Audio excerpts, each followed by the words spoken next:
National highway पर सुनसान जंगलों के बीच एक छोटा सा ढाबा था। सड़क पर देर रात सफर करने वाले ड्राइवर और मुसाफिर अक्सर वहीं रुक जाते।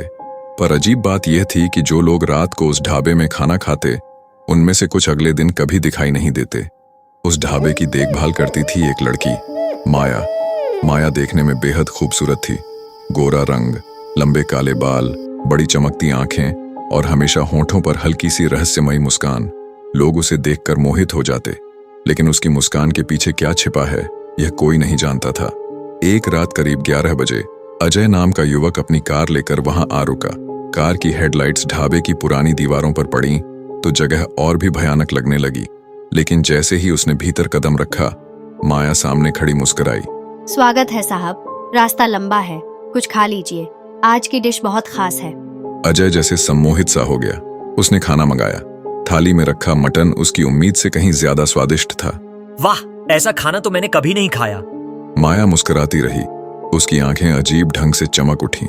रात को अजय वहीं चारपाई पर सो गया, लेकिन सुबह जब कुछ और लोग ढाबे पर आए तो चारपाई खाली थी।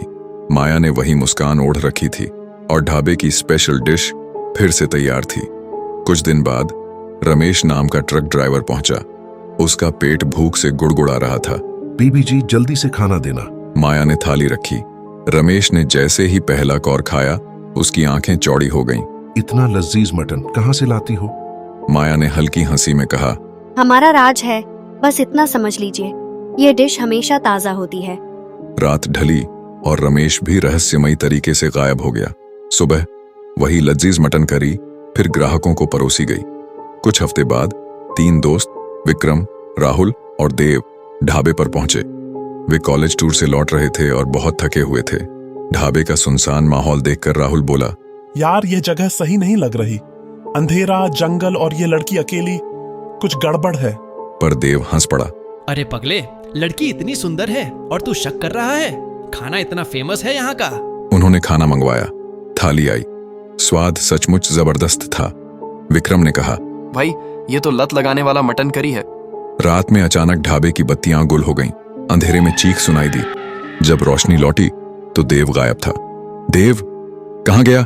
दोनों चीखते रहे। माया बस चुपचाप मुस्कुराती रही। राहुल और विक्रम को शक हो गया। उन्होंने तय किया कि सच पता लगाना होगा। आधी रात को वे चुपके से ढाबे के पीछे गए। वहां एक जंग लगी लोहे की टंकी थी। उसके ढक्कन से खून टपक रहा था। पास जाकर उन्होंने देखा, अंदर इंसानी हड्डियां और मांस के टुकड़े पड़े थे। दोनों की रूह कांप गई। तभी पीछे से माया की आवाज आई, तुमने देख लिया, अब तुम भी मेरे खाने का हिस्सा बनोगे। वे पलटे तो देखा कि माया की आंखें लाल चमक रही थीं। उसका चेहरा किसी चुड़ैल जैसी दिखने लगी थी। माया ने दोनों को रसोई में घसीटा। बड़े बड़े बर्तनों में खौलता पानी उबल रहा था। एक कोने में कटा हुआ इंसानी पैर पड़ा था। विक्रम ने कांपते हुए कहा, तुम कौन हो? माया हंस पड़ी। इंसान नहीं, इस जगह की आत्मा हूँ। सालों पहले कुछ मुसाफिर खाना खाने आए थे और उसने मेरी इज्जत लूट ली और मेरी हत्या करके पीछे के लोहे के टंकी में फेंक दिया। तब से मैं हर मुसाफिर से बदला लेती हूँ। यही मेरा श्राप और मेरी तृप्ति है। उसने राहुल का गला दबोच लिया। चीखों से रसोई गूंज उठी। विक्रम किसी तरह खिड़की तोड़कर भाग निकला। सुबह लोग सड़क किनारे विक्रम को बेहोश पाया। वह लगातार बड़बड़ा रहा था, माया, इंसानों का मांस, मत जाओ वहां। लोगों ने ढाबे में खोजबीन की, पर वहां सिर्फ टूटी फूटी चारपाइयां और राख पड़ी थी। ढाबा कहीं गायब हो चुका था।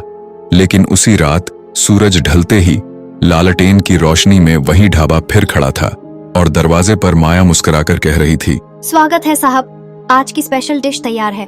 यह तो बस शुरुआत थी। असली डर देखने के लिए 2 सिर वाली चुड़ैल वाला वीडियो देखना मत भूलना।